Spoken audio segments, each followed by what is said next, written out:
Mukama yeebazibwe. Tubaniriza ku Sons of Thunder International.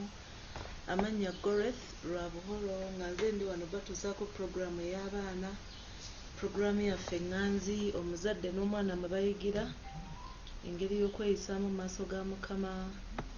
Mu mulembe guno ogukyamye abaana baffe beetaaga guidance, abaana baffe beetaaga love, abaana baffe beetaaga okusomesebwa. Haleluya. So mbaniriza nnyo mwenna bagenda otwegattako Sons of Thunder International. Ffe abaliwo tusaba ekisa kya Katonda kiyambe networka, kituyambe ffenna tutegeere message y'olunaku olwaleero nga tukuza abaana baffe. Our theme says raising a child to adore God, nga tugijja mu Proverbs 22. So manyi Mukama agenda tukola bulungi n'enkya ya leero. Tutera kulabika ku puroguramu y'abaana. Abaana balina abasumba baabwe naye olwa commitments ez'enjawulo tebasobodde kubanga bakikwasaganya, naye nenyimirirawo. Bwe bakiŋŋambye saabadde so prepared, naye omusirikale wa Yesu olukugamba ogenda ku lutalo oba olina teekamu nnwanyi n'ogenda ku lutalo. Haleluya. Katwanirize omwoyo omutukuvu then tubeere nga tweyongerayo mu puroguramu yaffe olunaku olwaleero. Yesu tukwebaza olw'olunaku olwaleero, tukwebaza olw'akawungeezi kano Mukama, tukwebaza olw'enteekateekayo eri uniiki ku baana b'abantu. Bwe wakimanya nti luno olunaku nja kubeera wano nga njogera ebigambo bino Mukama, kyenva nsaba ekisa kyo omwoyo omutukuvu y'aba abeerawo, nze onziggyewo kabaka wa bakabaka. Nze leka nkole nga kirya okutuusa obubaka ku bantu bo kabaka wa bakabaka, naye gwe oba oyogera mu nze. Tukwebaza olw'ebyo by'oteeseteese by'ogenda okugabana naffe. Leka bituyambe, leka bitukyuse, leka bituwe omukisa. Mu linnya lya Mukama waffe Yesu fuga, maamira, gw'oba oliidinga mu buli kyonna Mukama. Ggwe oyogera ebyo byokka ebisaanidde okwogerebwa, yogera ebyo byokka ebisaanidde amatu gaffe okuwulira. Akawungeezi ka leero tubikusabye nga tuyita mu linnya lya Mukama waffe Yesu Kristo. Amen. Haleluya. Tuli mu puroguramu y'abaana raising a child to adore God. Gwe mulamwa gwaffe ogw'olwaleero. Abali ku mukutu mwenna mbaniriza. Kathy Rock Karanyi, omuweereza wa Mukama, thank you so much for coming. Mwenna abalala be sinnalaba abaliko, Mukama abanjagalira, abankuumire era abampeera omukisa. Brother Jonathan tukwaniriza, weebale nnyo nnyo nnyo nnyo okubanga otwegaseeko. Haleluya. Nja kuyisaamu mu programs zaffe ku Sons of Thunder n'abaweereza baffe. Tulina abaweereza ab'amaanyi ku Sons of Thunder International nga tukulemberwa omutume waffe Apostle Amos Lwabuholo, ye leader waffe. Then tulimu abaweereza nze nange olw'ekisa kya Katonda mpeereza.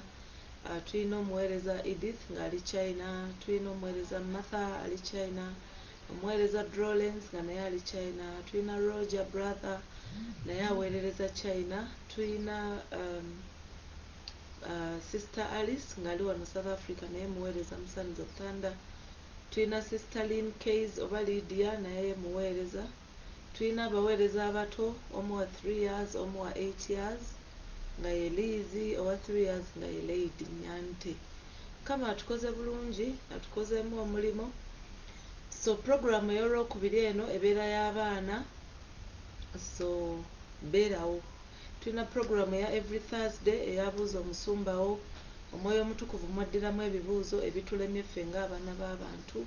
Buli kyonna ekyakubuzaabuza ky'osomye mu Bible tokitegeera, abaweereza babeerawo every Thursday ssaawa 12:30. So beerawo tuyigire wamu. Saturday Sunday tulina Surveying the Word of God oba Bible study, nayo togisubwa, beera kitundutundu ku yo ne Mukama anaakuwa omukisa. Haleluya.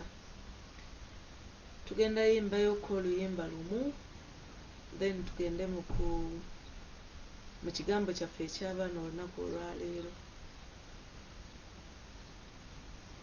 Mu kisenge kya waggulu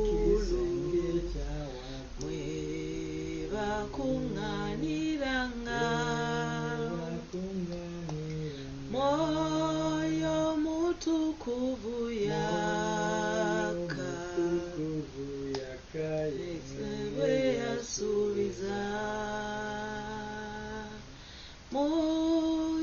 kisenge kyawagulu mwe bakunganiranga Mwoyo mutukuvu yaka yebwe yasuubiza Mukama tuwe omwoyo Mukama tuwe leero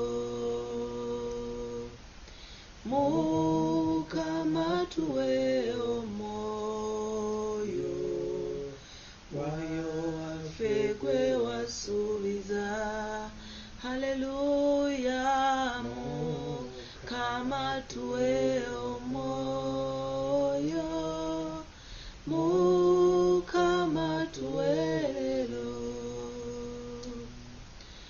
Mukama tuwe omwoyo Mwoyo waffe gwe wasuubiza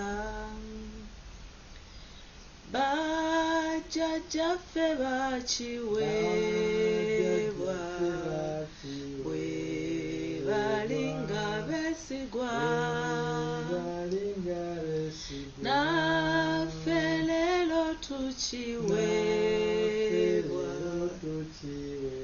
bwe tusaba bwe tutyo haleluya Mukama tuwe omwoyo Mukama tuwe leero Mukama tuwe omwoyo Mwoyo waffe gwe wasuubiza haleluya tulaba mu Bayibuli nga Yesu ayogera nnyo ku baana tulaba nga abaana bali part of God's creative plan baliwo nga ensi etondebwa haleluya so abaana bankizo nnyo mu bwakabaka bwa Katonda era nga tugenda kulaba ku bintu eby'enjawulo ebikwataganya ku baana Bayibuli byayogera ku baana haleluya I remember nze nakulira mu bulamu obw'okubanga saafuna nnyo laavu y'abazadde bange naddala omusajja yali mukambwe that's number one yali musajja muyivu nnyo kuba nze we nakulira okutegeera yali musomesa nga headmaster wa secondary emu naye nga mukambwe nnyo oba obusungu yabujjanga eri ku ssomero kuba abaana nze mbasomesezzaako mbalabye they are unruly baba bulala so simanyi oba obusungu yabujjanga eyo naye yali musajja mukambwe nnyo mu kukula kwaffe at a very young age yali musajja mukambwe nendaba yakola ku mirimu egy'enjawulo yali musomesa ate nagenda okutegeera ate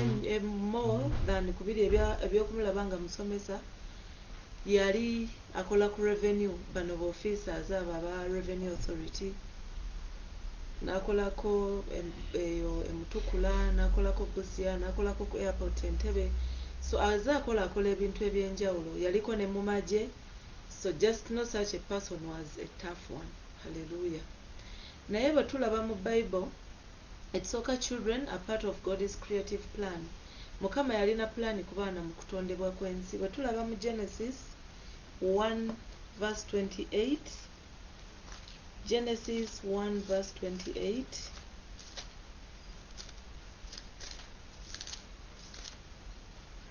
egamba Then God blessed them and God said to them Be fruitful and multiply fill the earth and subdue it have dominion over the fish of the sea over the birds of the air and over every living thing that moves on the earth hallelujah tulabanga mu ntandikwa oba mu kutonda ensi Katonda yalagira Adam ne Eve okuzaala baali yali tabagamba kuzaala businesses oba kuzaala bintu birala naye yali abagamba okuzaala abaana ab'entumbwe zaabwe bazaale baale haleluya so tulabanga abaana kirabo ekyava ewa Katonda.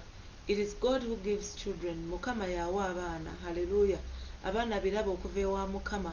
Era Mukama bw'akuwanga omwana weebaze Katonda kuba ekyo ekirabo kiva wa Katonda.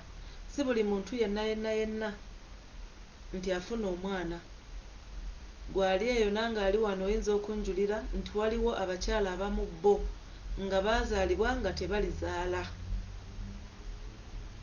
Ku kyalo kyaffe eyo gye nakulira e Bukunda waliwo omukyala ye nga twali tukimanyi. We twakulira nga tukimanyi nti oyo omukyala mugumba ng'era erinnya lye wali ewo omugumba. Wali ewo oli omugumba nga ye tazaala. Haleluya. So Mukama bw'aggulawo nabaanayo n'akuwa omwana aba akuwadde ekirabo okuva gy'ali. Abaana birabo okuva ewa Mukama. Haleluya. Abaana birabo okuva ewa Katonda. Amiina. Era nze ncriticizing nnyo abortion. You know when you grow n'otandika okulaba ebintu ebimu otandika obutakkiriziganya na bintu bimu. Naddala bw'otegeera Katonda n'osoma Bible n'ogitegeera otandika obutakkiriziganya na bintu ebimu nga abortions. Haleluya. So gwa muwala ali eyo naddala basingoozi okyali mwana muto owulira ofunye olubuto ogamba sirwagala olumu bikwatayo nga tewali ready. Haleluya. Never ever abort. Gwe singa baakugjamu wandibadde otya munnange? Naawe tewandirabye ensi eno bwefaanana. Naye sinsi muzadde we yaguma emyezi omwenda egyo ffenna be baazaala tebaatuzaalira mu mbeera nnungi. Nze nzijukira obulamu maama waffe bw'azaaliddemu baganda bange. It wasn't the best, situation. Naye yagumanga oli ye buli mwaka yasukumanga omwana. Imagine omwana ow'omwaka ogumu omuzzaako. Oba okyatoba nawono ow'ogumu ate n'oleeta newborn. Haleluya. So tebaazaalanga kuba baali baagala nnyo naye abaana bajjanga ate nga tebalina ku abortinga. Haleluya. Naye olw'ekisa kya Katonda era tulaba nga abaana abo baakulanga. Today here we are. Naye bwe tuyimirira wali n'atutunuulira alaba envumulo z'abawala n'envumulo z'abalenzi. Haleluya. So never regret having that child.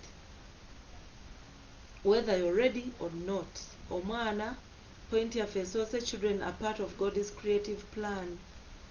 Mukama yabalowoozaako ng'atonda ensi. So no child comes as a mistake. Haleluya. Ndabyeko abazadde abamu abazaala abaana abatali planned. Omwana n'amuzaala, omwana n'abeera ku nsi, n'abonaabona nga maama we tamufaako, basula wamu omwana abeera naye ng'omwana enjala zikoma eri, enjala zijjuddemu ettaka, omwana enviiri zonna zizise, zimeze. Haleluya. Omwana n'akogana n'aggwawo naye ng'omaama ye anyirira atebye ati. Haleluya. So ng'abazadde katuyige okulabirira abaana baffe tukimanye nti abaana birabo okuva eri Katonda. Tubakwate bulungi, tubanakyaringire mu mbala ya Katonda, twagale abaana baffe. Haleluya. Point yaffe ey'okubiri, children are gifts from God to families. Children are gifts from God to families. Tugenda kisomako mu Psalms 127. Psalms 127 verse 3. Psalms 127 verse 3 egambye, Behold, children are a heritage from the Lord. The fruit of the womb is a reward. Haleluya. Nti abaana busika obuva eri Katonda. Era bibala bya womb is what? Bibala bya lubuto nga reward ng'empeera. So Mukama bw'aba akuwadde omwana aba akuwadde empeera. Haleluya. Abaana busika mu bwakabaka bwa Katonda. Kya kitiibwa nnyo. It's a responsibility God to entrust us with little ones from him. Mukama bw'akuwa omwana manya gwe osaanidde wekka okutekinga care of that child. Aba akuentrustinze n'obulamu bw'omuntu. Olina okuraisinga omuntu oyo into something important in the world. Haleluya. Abaana busika okuva eri Katonda era mpeera y'olubuto lwaffe okuva eri Katonda. Haleluya. So Mukama aba akutaddeko ekitiibwa kye n'obuvunaanyizibwa bwe okwesigisa n'obulamu bw'omwana oyo. N'akuwa omwana nga ye mwana wo. Accept every child that comes. I remember ejjinja eyo nga tukyali ku Evangel Church waliwo pastor Mbamita Zebron yazaala omwana we first born naye ng'omwana oyo yali disabled nga tayogera tatambula atambulira mu kagaali naye ng'amuzadde muki musumba kati ku bantu b'ennaku zino oba ku bakazi b'ennaku zino n'abawala b'ennaku zino n'ozaala omwana bw'atyo waakiri omuzizika piro n'omutugira mu buliri naye n'owejjako ekivume haleluya naye omwana oli baamwagalanga oyo omwana oba yali Esther oba yali ani oba Mercy I don't remember the name naye oyo omwana ng'atambulira mu kawheelchair akasingayo okubaako ebbeeyi ng'alina puramu ennungi nga ku Sunday bajja nga bamwambaziza olugoye lwe nga towel gye bamutaddeko okuziyiza amalusu omutobya nga ya white pure white nga bamuyonja nnyo ng'alina omukozi owuwe specific mukozi nga wali awo okulabirira mwana oyo haleluya so ye mukama paka lwe yatuuka ekiseera n'amujjulula mu bulamu bw'ensi naye nga bazadde be tebamweganyaako they kept on praying for her nga tebamweganya nga bamufiidinga nga bamunaaza nga bamwambaza nga Eva jja ali smart ku church naye nga ali wali mu kapuramu ke and to our very own home ewa taata wange owokubiri gye nabeera obudde bwange obusinga twalinayo omwana he was born alright n'atuuka ne ku myaka 3 ng'ali fine naye mbu olunaku olumu baba bali awo mu lujja bazannya olumbe ne luva eri ne lumukuba simanyi waba luyita lumbe abaganda bagamba olumbe ne luva eri ne lumukuba n'agongobala teyaddamu kwogera yasigala ayogera ebigambo 2 byokka ayogera ekigambo owaaye I think owaaye nga kye kigambo kyayogera buli kimu kyonna mukama yawa omwana oli amagezi nga buli kimu kyonna kyayagala asobola okukolayo essayini eye gye yeetandikirawo naye nga ffenna tuba tumutegeera bw'aba ayagala kulya ng'akusongera ku mumwa bw'aba ayagala kunaaba aba yeekwata wano musajja muyonjo nnyo nnyo nnyo haleluya naye ndaba muzeeyi w'omwana oyo naffe ffenna ababeeranga round him nga tulina okwensuaringa nti alidde buli kimu yali vulnerable nga ne bwagenda mu toilet tumugenda waliwo amugenderako ne tumulongoosa shaving bwe yakula n'avubuka byonna nga tubimukolera kubanga ye Katonda yalaba nti ekitiibwa kye kijja kulabisibwa ku ffe by taking care of that boy era mama wange musakazi nnyo yalabirira omwana oyo from that tender age paka bwe yavaamu omusajja omukulu n'avubuka naye ng'empaka zimulinga empaka buli bwe yakulanga nga n'amaanyi gamweyongera I remember ninasika mu mutwe muno yankuba ejjinja ate nga nze eyali asinga okumwagala ewaka nga buli omu akimanyi ng'era ne bw'aba agaanya atya abantu bonna nze bwe nzijanga kkakkana ng'atandika obbanda opera bonna ng'abanda opera tayogera naye nga nkolera sayini bw'anyeenya omutwe so children are gifts from God that is our second point children are gifts from God hallelujah so twamulabirira oyo omulenzi yali amira eddagala nga liri so expensive I think dozi ey'omwezi ng'eri around 400,000 naye saalabako one day muzeeyi bwe yagaana gulira muzeeyi oyo mpeke yamuguliranga eddagala lye ne tumutwala emulago ku check up so because he was a gift from God to our family hallelujah n'olwaleero muzeeyi gy'ali akuze alabika bulungi kuba bamuwadde all the care and the love he needed hallelujah so we as parents we are supposed to be shepherds to them tulina okuba abalaalo b'abaana baffe tubalabirire bulungi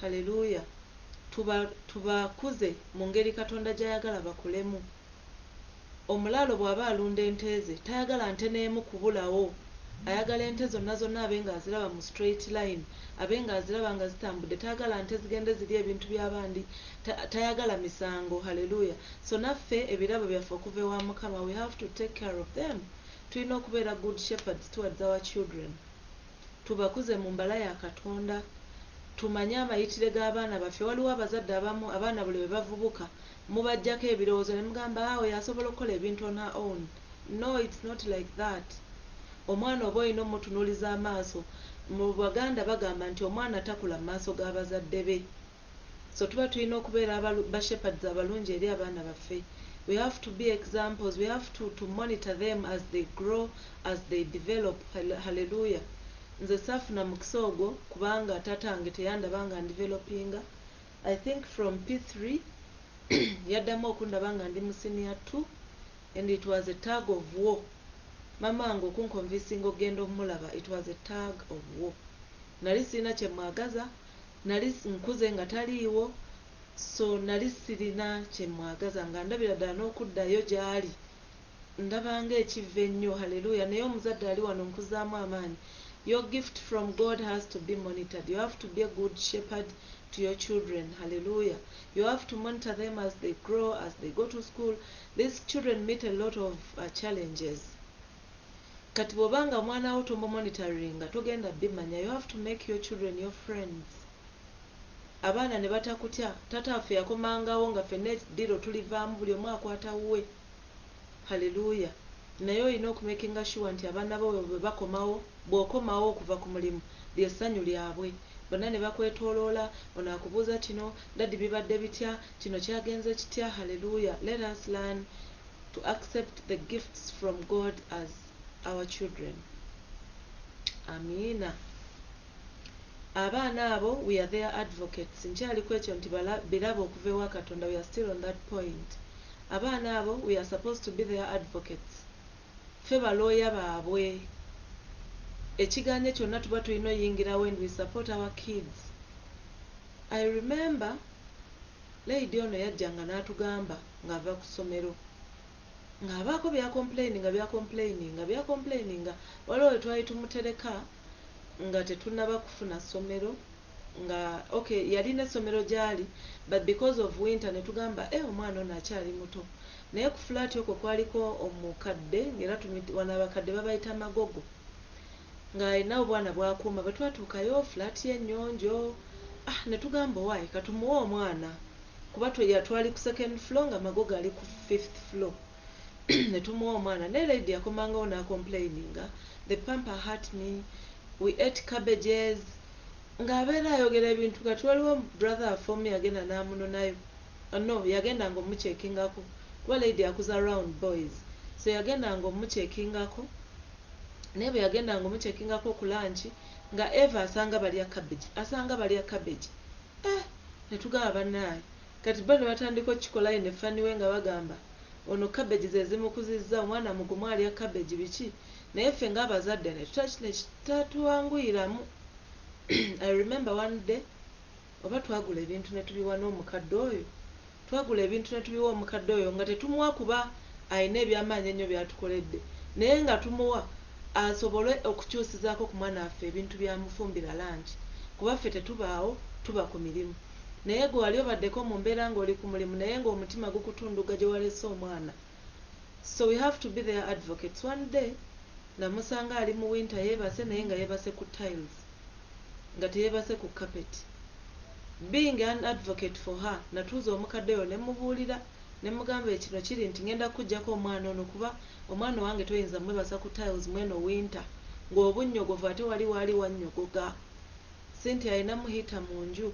So I was an advocate for her. Nenjogera on her behalf. Hallelujah. Mwenna abali ku mukutu Mukama abawe omukisa. Violet Pamela Birungi, thank you for coming. Maskanteza Roger and everyone that is part, thank you so much for being around. Tuli mu program ya abaana. Ffe ng'abazadde tulina okumanya engeri gy'okukuzaamu abaana baffe. Hallelujah. Era since children are gifts from God to our families and to us, we are their providers. We provide for their needs while they are in our care. Hallelujah. We have to provide for our children. Tuli mu mulembe gwa .com, ensi eri ku speed, abaana baffe balaba ebintu bingi, abaana bali so informed, abaana balaba cartoon oyo owa Disney Junior. Kuliko ebintu bingi nnyo nyanti wano alaba cartoon, naye kuliko ebintu bingi nnyo. Waliwo lwayinza okuva mu bbanga kuba alabye cartoon najja n'akugamba mami I'm sick, I want to go and see a doctor. Kuba alabye Peppa Pig nga Peppa agamba I'm sick, Peppa ne bamukulugusa ne bamutwala mu ddwaliro. Hallelujah. Oba n'alaba akagatto nga kaliko Baby, kaliko Sophia the First, kati naye n'akakupeeka n'agamba mami I want this one. Olwo nno bwe mutuuka mu dduuka nga teweetegese n'ojula okuswalirayo ng'omwana akwata kino akwata kiri kuba byalaba abirabye mu dduuka ebifaananyi aba abimanyi. So as parents we are providers for our children's needs. Hallelujah. Tuba tulina okubagabirira si bya mubiri byokka wabula n'ebyomwoyo. Yigiriza abaana bo okusaba, yigiriza abaana ebyawandiikibwa. Slowly but surely they will get there. Bw'oba ofukamidde okusaba mukwana ali eyo tofukamira wekka, but kneel down with your kids. Fukamira n'omwana wo musabe, bayigiriza okusaba. Kati Nyanto olwaleero asobola okusaba the grace both in Luganda and in English. Hallelujah. So start nurturing your kids in a godly way. Nga theme yaffe bwegamba nti no raising children to adore God. Yiga okubeerawo ku lw'abaana bo, yiga okubasomesa. Hallelujah. Provide for their needs. Omwana aleme kuwankawanka. Tuli mu mulembe omulala, abaana gy'atambulidde alaba amasimu naye n'aba ng'agyagala alaba. Learn how to talk to your kids. Omwana bw'omunnyonnyola awulira. Oyinza omugamba baby leero sirina ssente naye enkya oba wiiki ejja bwe nnaaba nfunye nja kkuwa, nja kigula ky'oyagala. Don't be rude. Ffe twakulira mu bulamu nga tosaana gamba muzaddewo nti njagala kino ng'emiggo gya kwettira. Naye at least Mukama alina weevu gy'ataddewo ate mu bazadde b'ennaku zino tutegeera abaana baffe ne bye beetaaga. N'omulembe gwe twakuliramu ate si gwe guno ogwabwe. So we have to make sure we take care of their needs both physically and spiritually. Point yaffe ey'okusatu egambye children need nurture and guidance. We need to nurture our children and guide them.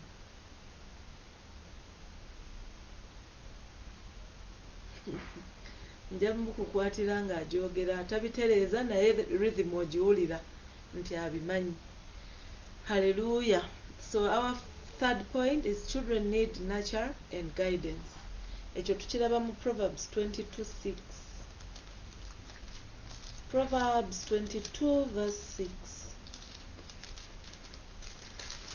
Ngegamba, train up a child in the way he should go, and when he is old, he will not depart from it. Hallelujah.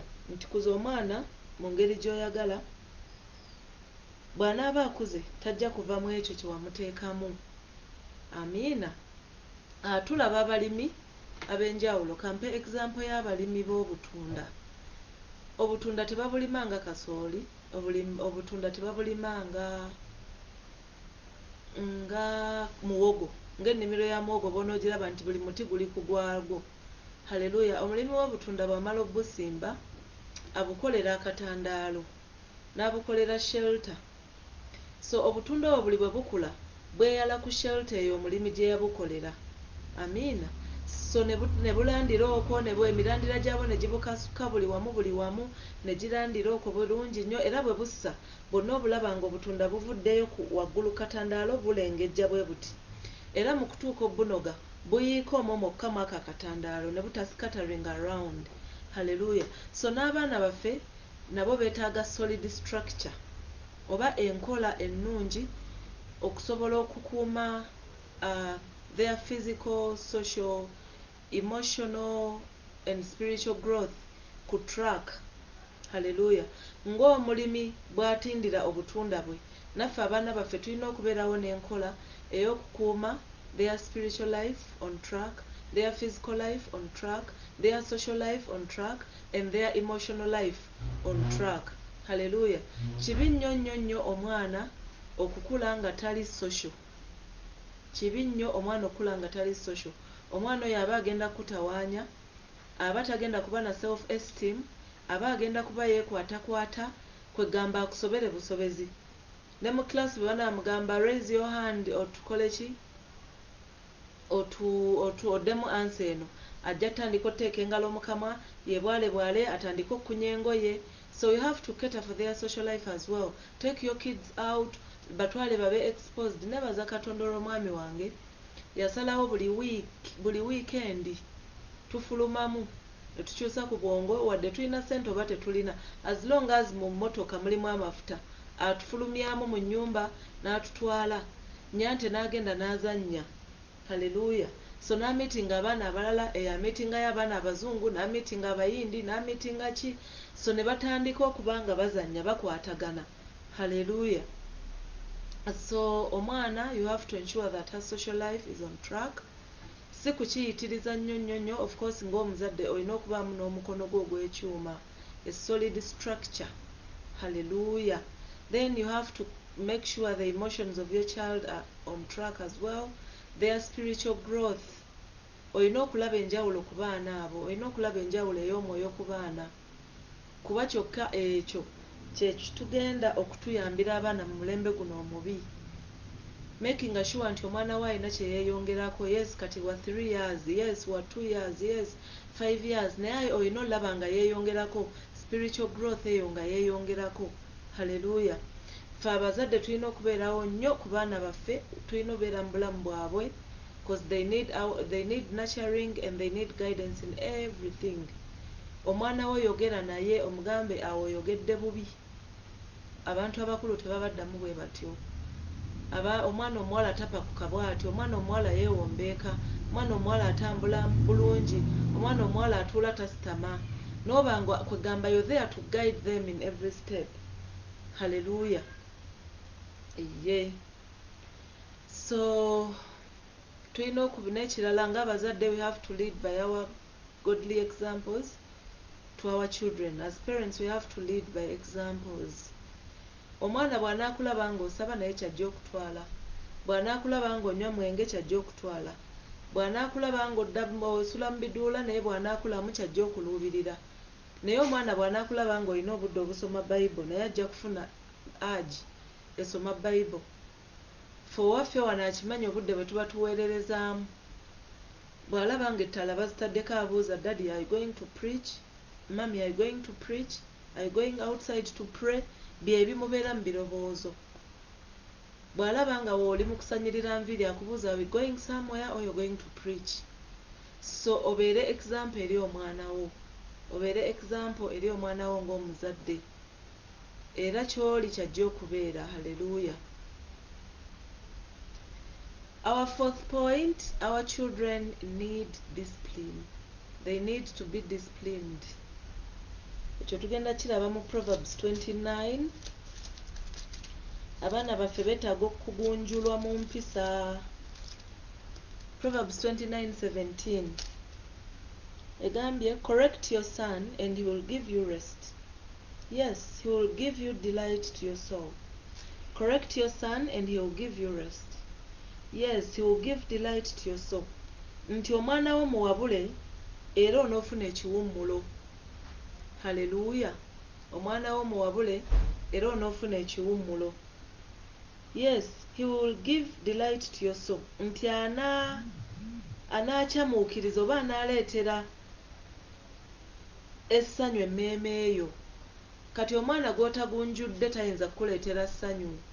Hallelujah. Okugunjula abaana mulimo munene nnyo. Mulimo munene. Oyinza okuba gwe ng'omuzadde omwana tomukuzizza nakyejo, naye nga bw'atuuka mu bantu aba bulala.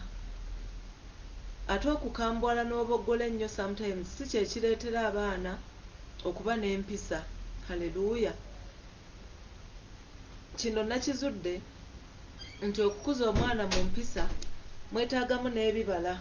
Ebibala ebyo Galatians 5:22-23 byeyogerako nga bwe tubimanyi. Okukuza omwana kwetaagamu ebibala eby'omwoyo omutukuvu. Waliwo woowulirira ddala nga bannaye omwana cause nze omwana wange gwe nasooka ozaala saayina any experience. Nabeerako naye emyezi mibale mami n'amutwala. Actually from the day of pregnancy I was so pampered by Brucey, oyo yambanga ku lusegere. All my little sisters were there, my mom was always there. You know, okay, nafunanga ebizibu ng'omuntu eby'olubuto okusesema ku lwala, but then nga care yonna enneetoolodde eri wali eri bulala. So ne mu kuzaala kwennyini nali ne Brucey, she was there. Sleepless nights twaziyitamu ffenna ezisinga ne bammami. So obuzito obwo obw'okubanga okuziza omwana from scratch nze nali sitaabuyitamu that kwoyo yasooka. Okunnyiga buli kimu kyansanga ngaawo, ngenda okuzibula amaaso, jangu onaabe, ekyenkya kiyidde obuugi buubuno ono bw'asitula ono bw'atwala n'ekiro kyennyini nga mami asula n'omwana oyo nze nga mundeetera muyonsa ne bamuzzaayo naye saamanya nnyo ngeri yakunakyaringamu mwana nakumukuza mu mpisa kuba it's not me who did it. Kaakati Katonda ono nga bw'ali omulungi nenzija South Africa nenfunirayo omwana omulala awojjukira mami taliiwo, Druce taliiwo, bazadde baganda bange bonna ala tewali, kati tuliwo nzekka n'omwami wange. Ate naye najja nga naye yali afunye omukisa naye yali takuzangako mwana n'amwekuliza nnyo nnyo nnyo nnyo kuba naye bamami baabeerangawo, ba brothers be baabeerangawo so nno ne tutandika olutalo olw'okukuza omwana.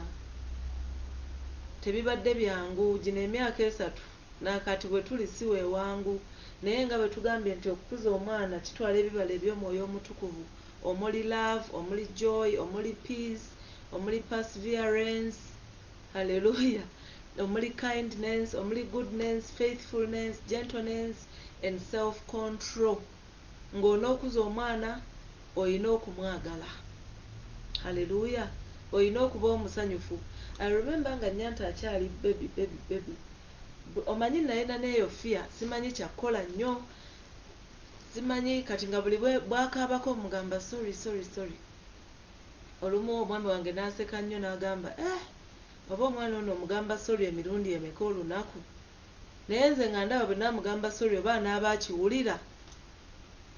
akiwulira muli abadde akaaba ennyo obwoka n'agumiikiriza n'aba nga takaaba.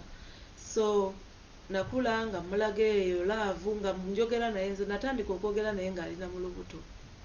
As parents you're supposed to talk to your children nga bakyalina mu lubuto. I remember I prayed for her before I got her kuba nafunamu ekizibu awo ekyali ekizibu ennyo medically. Abasawo ne baŋŋamba tebamanyi oba ku lubuto olwokubiri olunaddako kinaaba bwe kityo oba tekiibe bwe kityo. So eyo fear nagirina ate ng'eno naaha nga naye ampeeka omwana apoosa ampeeka omwana bulala nnyo naye ne ŋŋamba owaayi kansabe.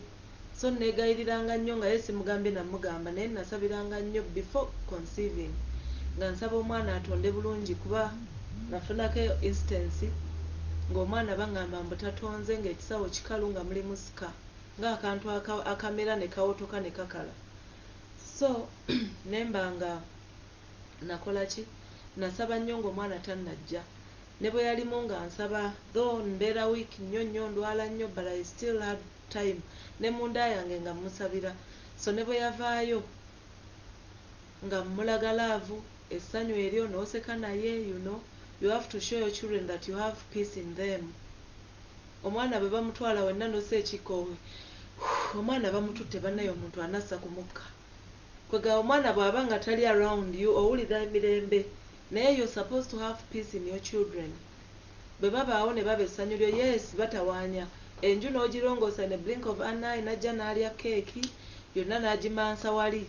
Kati g'obadde omanyidde obwasinga obwakayumbako buli kamu akantu ku Druce w'okazingidde weewo. So omwana atandise obbikyankalanya wenna weekyayekyaya zono omwana kyeka agende ewa jjajjaawe si yazaala omwana. Abakazi abo baatukuza ne batulera naye tubatisse n'emigugu gy'abazzukulu, haleluya. Omwana wo bw'olina omuwuliriramu emirembe nga waali waliwo abantu bo ng'omwana taliiwo nga gy'emirembe gye. Naye nze kasita yeebulunguliramu bw'ati ne ziwera eddakiika 10 ntandika okugamba Nyanta aliwa because she's a gift from God, she's a flower for the family. Abeera awo kimuli atukyankalanya ne zivaako naye era nodda ng'omuzadde onyiiga naye ne muyombamu bye muyombye naye era ne weekuŋŋaanya nodda, haleluya. So you have to persevere. Abaana bajja kulwala ojja mufuna alwale. I remember at from 3 months Nyanta alina ekintu kye yafuna mbu yalina ekikeeto ng'ekintu kyonna nga bw'okimuliisizza ng'omwana bw'avaamu empewo okwebajjagala ebintu byonna abizza. Ebintu ng'abizza omutima kagunnume emitima kagitwewanike ne tugana naye ddala omwana ono kiki kumbe yalinayo regurgitation nga ekintu bwakirya kimu irritatinga nnyo n'abanga heartburn emuluma n'abizza naye twagenda wa pediatrician na prescribing amata ga nnyante agayina ago ga non-AR anti-regurgitation ne gaba nga amata ago mbu bw'aba aganywedde go gali thiika galinga obuugi nti bw'aganywa like bw'aba nga abooga gaba thick so abatajja kubooga byonna natugamba ajja kubooga naye katono so singa bw'abadde abooga bino ebiri light naye ng'omukebe ogwo ogwa nani kakebe katono nnyo bwe kati nga karwandi 2.5 2.3 oba 2.5 pa tin naye yatuuka ekiseera nga akakebe akanywera mu wiiki emu ne tutoba n'amata wuuyo myezi 7 wuuyo myezi 8 ng'obeeraawo omutima ne gukutundugano gaaba naye amata g'omwana naye nga inactual sense gakola ki so we persevered all that paka ye bwe yakula omusawo n'atugamba nti bw'anatandika okulya emmere amata musobola okugenda nga mugakendeeza kuba emmere since eba solid tajja kubanga abizza by the grace of God n'atandika alya ku mmere ne tugenda nga tukola ki amata tugavaako but we persevered through that bw'osanga omuzadde atafaayo ku mwana ag'amata tayinza na kugagula for 2 weeks it's expensive randi 2.5 I think it's around 5,000 mu kitundu oba 6,000 egye Uganda depending on the rate but imagine when you have to spend 60,000 or 50 leba tugamba 3,000 buli week kiba kinene oli ajja kugamba omuzadde nti oyo si ye mwana yekka gwe nina abaana bangi kati oyo 5,000 muteekamu mata kuki abizza oba abizza ebisigalayo bisigaleyo hallelujah but as a parent you're supposed to persevere through all that olina okubeera kind eri omwana wo beera kind you have to be good to them and you have to be faithful to them those are the gifts of the Holy Spirit obeere faithful kyotaakola okimugambe ti kino sijja kukisobola kati naye nja kukikola kaseera kaakyo bwe naafuna ssente nja kukikola hallelujah and you have to be gentle you need to have self control waliwo omwana lwayinza okunyiza omuzadde n'akunyiza nno n'akunyiza ng'owulira bwe wali mu kutteeko biyinza oba oli awo obutavaamu bulungi but you have newe controlling ng'omuntu hallelujah kati abazadde abatekontrolinga be bawulira nti yayiridde omwana we amazzi naye nga yamuzaala nti asazesaza omwana kuba ajjewo nusu 10 agenda agula akagaati oyo omuzadde bw'atyo taba na self control ffe ng'abazadde abamanyi Katonda we have to have self control when it comes to our children waliwo abazadde nga bo oli ajja kukuba omwana amusambesambe omwana atuuke n'okuzirika that was my dad waliwo brother nga nzirako bamuyita Bernard kyali kyana kisirise nnyo nga kigonvu nga buli omu amwegomba takaaba yeetuulira awo nga mugonvu nnyo nga musirise he grew up a very peaceful child naye waliwo olunaku olumu muzeeyi waffe lwe yamukuba I think yalinga around 3 or 4 years naye yakuba omwana n'azirika n'aba nga takyasanga omukka abakamubake so some parents bashiftinga anga yaabwe oli avudde mu katale emisolo gyamudibiridde omwana olumugambako akantu katono oba olukola ensobi nno obusungu bonna n'abusibira ku mwana haleluya nze yankubanga n'angamba nkime pipa y'amazzi namba nga ndi mu P3 how can a P3 child fetch a full drum of water so ng'abazadde leka tubeere ne self control eri abaana baffe frustrations zo zojja eri toziteeka ku baana gwe weewumbewumbe weekumekume bw'oba oyingira ekikomera ekikuyingiza ewaka oba akakuba omwokyamerodde ewaka weekunkumule saba ekisa saba ebibala by'omwoyo omutukuvu ogambe Mukama nnyamba ntuuke ku baana bange mbalageraavu sisiibye nabo naye nyamba so otuuke ewaka nga gwe weekuŋŋaanyizza omize ebintu byo byonna obusungu bwo kasooli w'omutadde wali mu kakutiya muyiweeko amazzi ogende mu baana bo ng'oli musanyufu ng'obaleeteddeyo nno omugaati oba okutte ku kapito naye gwe oleme ebbalaga kiri ekyadibye omugaati gwa nusu 100 era oba ojja kuyiiya bw'ozizaawo. Haleluya.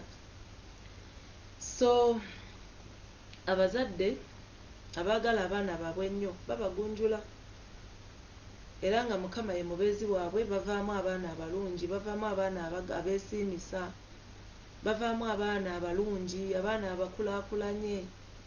Buli omwana bw'omukuza mu mpisa ennungi, omwana we ajja na kusoma, ebyensi tebigenda mumala, mutagenda kuba moved by peer pressure. Ajja gumiikiriza, ajja kusoma kuba omukuliza mu kumwagala ate ne mu mpisa, byombi ng'obibalansinze. Haleluya. So abaana, ensonga endala under children, we need to discipline our children. Ensonga endala awo, abaana tebalina kukuzibwa mu bukambwe bungi, naye kasita tubakuza mu kkubo lya Mukama, tokambuwala nnyo nnyo nnyo nnyo. Bw'okambuwala ennyo omwana naye ajja kukambuwala. Have you ever noticed abaana abasinga okuva mu maka ag'abazadde abakambwe be basinga okwonooneka? Omwana ajja kulimba tugenda mu coaching, atuuke akwate obugoye bwe agende mu biduula, agende ku bbiici, owulire emmotoka eyagudde ku accident nga n'owo abaddemu ogambe yiye Nakawooya yaŋŋambye agenda mu coaching, ate kati ku bbiici entebe emmotoka egudde emusanzeewa. Haleluya. So abazadde tuleme okukuza abaana mu bukambwe obususse, naye tubakuze mu mukwano, naye ng'ate we rebuke them. You rebuke them naye nga still oba omwana wo omulaga nti okola ki? Nti omwagala.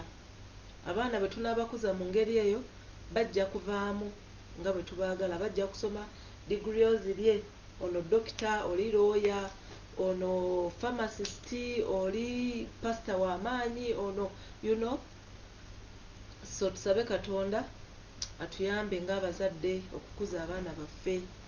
Genda kwogera ku point ey'okutaano, nga point eyo ye yaba orphans, displaced children, refugee children and children living in poverty and they need special care.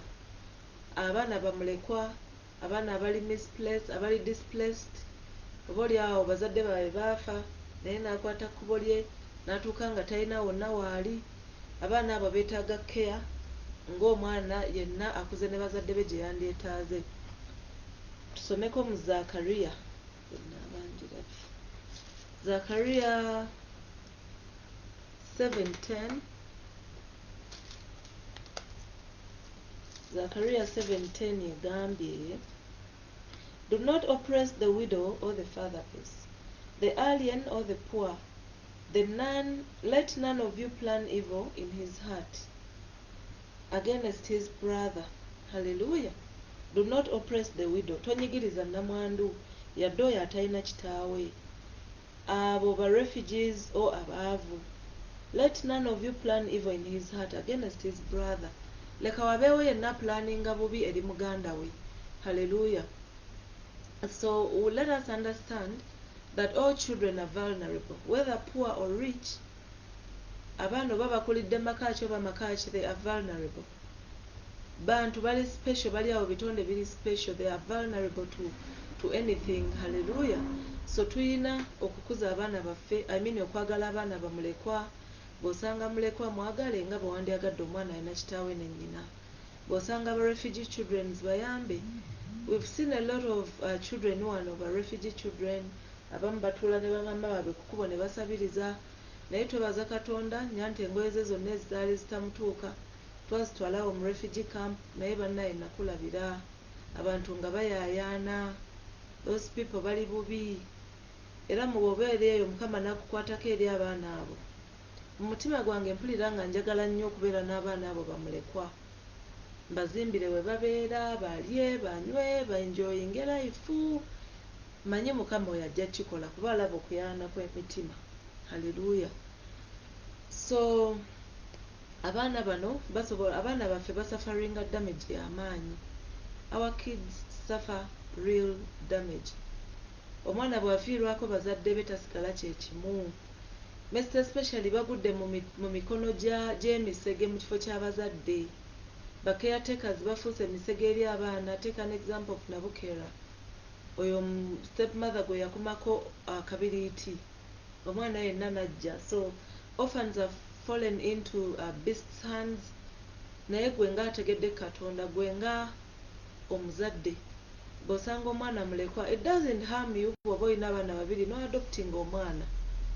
Juice gye twatwala Nnyanta okuzannya twalaba abazungu babiri naye nga balina akaana akalenzi akato kaddugavu kalinga 2 years naye nga bakaleeseeko bukazanye bakakuba ebifaananyi bonna bakapamparinga nga puramu akaana gye katambuliramu eri so expensive. Haleluya. So nsaba Katonda beeko abakazi n'abasajja baawa omukisa mu byensimbi bayimuse abaana bayimirirewo bo nga mugugu gwakulabirira abaana ba orphans ba refugees. Haleluya. So tulina okuyamba bamulekwa n'enfuuzi, tulina okubayamba abantu abo cause no one is there to provide for their needs. So Mukama bw'aba akuwadde omukisa tuukako gye bakuumira abaana abo.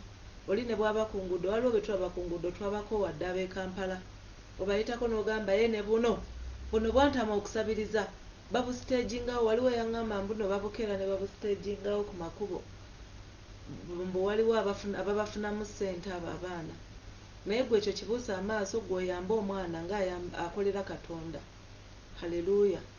So abo abaana ba orphans abali displaced, abali ba refugees, abali mu bwavu obw'ekika ekya waggulu, leka nabo tubalabirire, leka tubafeeko mu linnya lya Mukama waffe Yesu. Point yaffe ey'omukaaga, children need protection. Our children need protection. Abaana baffe beetaaga obukuumi obw'enjawulo. Ensi efuuse ensi. Ensi efuuse ensi.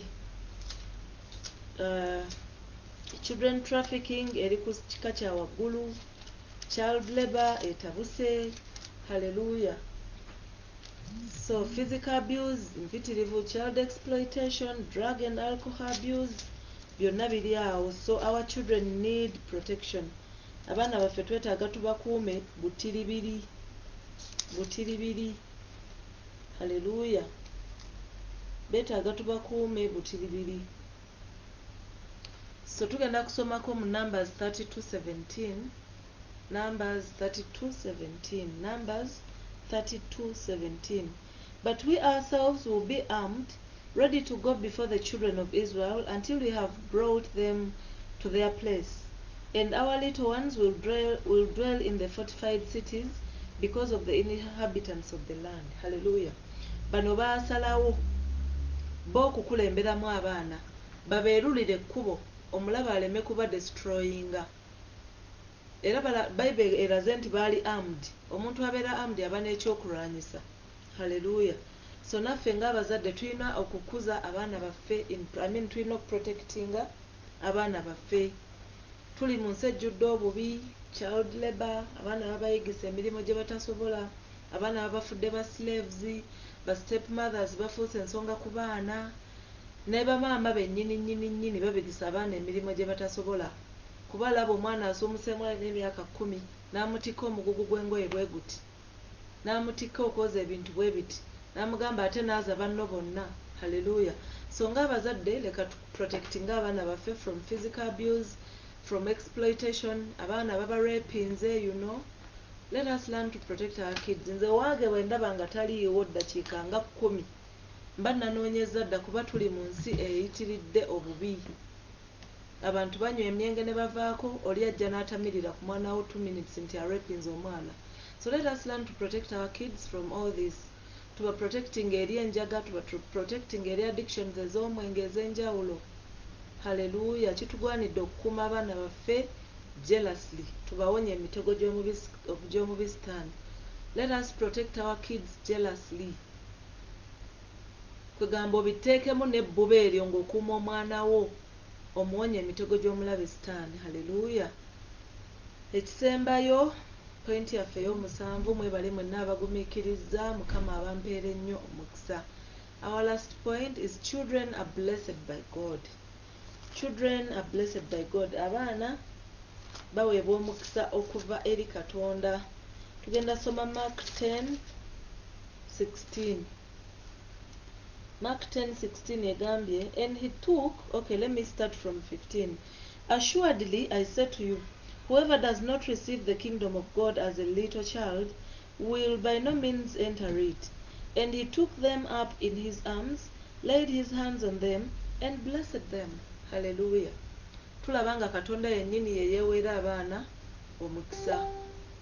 Hallelujah. So abaana ye babanga mukisa, kitegeeza muzadde waabwe naawe oli mukisa. Kuba Katonda yakwesibisa omwana oyo okubeera mu kkeeya ye, mu kkeeya yo. Amiina. So children are blessed by God. Nga bwe tulabye mu Mark 10:16 nti agambye nti and he took them up in his arms, laid his hands on them and blessed them. So as parents, let us learn to bless our children. Omwana mukwateko omusabire, olwaleero nnyanta atusesezza oba gyewa ringi, simanyi karingi katono nnyo nnyo kajja mu ngalo ze, akakutte n'akateeka ku ngalo ze n'ajja n'agamba Daddy we pray for me. So as children, let us learn to pray for our kids. Let us bless their future, bless their works, bless their heads as they go to school. Leka abaana baffe batambulireko omukisa oguva mu kamwa kaffe. Hallelujah. So si bikolimo. Waliwo abazadde ng'obukaawo bwabajjula, ye nga mu kifo ky'okuwa omwana omukisa yaamuwa bikolimo byereere. Tolifumbirwa ggwe oti bw'ojja okudibira ku luggi ogwo omutwe omunene ogwakugejja. So let us learn how to bless our children in whatever they do. Omwana bw'aba alina akantu k'akoze, appreciate them, pray a blessing upon them. Hallelujah. Tugenda kusabira abaana baffe nga tubaliriza. Kabaka w'abakabaka tukwebaza kuba oli mulungi, tukwebaza kuba oli wa kisa. Yesu ekitiibwa n'amatendo tubikuddiza, tukwebaza olw'eyo gye watujje ne wano w'otutuusizza Mukama. Tulabye nti abaana baali kitundutundu ng'otonda ayi kabaka w'abakabaka. N'ogamba nti abaana abo wabatuwanga birabo Yesu. Tukwebaza olw'ebirabo by'abaana, tukwebaza olw'ebirabo by'abaana, tukwebaza olw'ebirabo by'abaana abo Mukama. Walina ensonga lwaki wabatuwa, olina ensonga lwaki wabatuwa Yesu. Tukwebaza kyetuva tusaba obukuumi ku baana baffe Mukama, tuyambe otuwe ebibala eby'omwoyo omutukuvu, ebibala ebyokwagala, ebibala eby'essanyu, ebibala eby'emirembe, ebibala ebya perseverance, ebibala ebya self control, ebibala byonna emwoyo omutukuvu byagaba mu Galatians 5:22-23. Tukusaba otuyambe Mukama, otuwe embala ey'okukuza abaana baffe, otuwe emitima emigonvu tusobole okukuza abaana baffe nga bwe tulina obbakuza, otuggyeko obukaawo bw'emitima Mukama. Waliwo abamu nga basingle mothers nga abasajja babalekawo, ng'ekiruyi kyonna bakijje ku basajja baabwe ne bakiteeka ku baana be bazaala Mukama. Ne bakula nga abaana abo tebali si bakwano baabwe, ne bakula nga abaana bali apart from them. Kitange kyenva nsaba otuwe emitima emigonvu, otuyambe twawule ebibiri Mukama, nti oli yali taata wa mwana ataatuukiriza buvunaanyizibwa bwe, nti ono mwana ye yabasanga mu kkubo ng'ekimuli ng'ekirabo. Kabaka w'abakabaka tuwe amagezi, tuwe obugumiikiriza, tuwe obugabirizi okulabirira abaana baffe, okukuza abaana baffe mu ngeri gy'oyagala bakulemu. Tuyambe tubakuze mu by'omwoyo, tuyambe tubakuze socially, tuyambe tuketaringe for their emotions Lord, tuyambe even in their physical lives. Kabaka w'abakabaka bakule nga bakumanyi, bakule nga bakutegedde, bakule nga bagasa Mukama. Bawa amagezi abaana baffe, basome nga bye basoma babitegeera Mukama, obafuula ekyo kyennyini kye wabategekera. Tusabira ba lawyers okuvaayo mu baana baffe Mukama mulembe omuto, tusabira ba doctors ab'amaanyi mulembe guno omuto. In the young generation we pray for pastors, we pray for teachers, we pray for prophets. Bakule Mukama nga bayugumya ensi eno, bajjewo ebyo byonna perversion Mukama, bajjewo buli mitego gyonna egya sitaani gyaleese ng'ayitira mu baana, baba disprovinge ab'ensi Mukama nti basobola okuresistinga enjaga, basobola okuresistinga drugs, basobola okuresistinga addictions, homosexuality Mukama. Leka omukono gwo ogw'amaanyi gubeere ku baana baffe, leka bakule nga bakumanyi, leka bakule nga bakwagala. Naffe abazadde tuwe ekisa Mukama, tukule tukuze abaana baffe mu ngeri gy'oyagala. Wambaatira buli muzadde yenna Mukama, abo abagenda abali mu process y'okufuuka, abatannaba kufuuka bazadde, bonna bayambe Mukama, bakule nga bamanyi engeri y'okukuzaamu abaana. Abatalina babeezi babawe, era bono bawa ababeezi bajja kuzaala baale, nga bw'agambye mu Genesis 1:28 nti muzaale mwale. Kabaka wa bakabaka kyemba nsabira abagumba bonna abo abastruggling okufuna abaana Mukama, leka omukono gwo ogw'amaanyi gugulewo na baana zaabwe baloze ku birabo ebiva gy'oli, baloze ku mukisa oguva gy'oli nga guyita mu baana Yesu.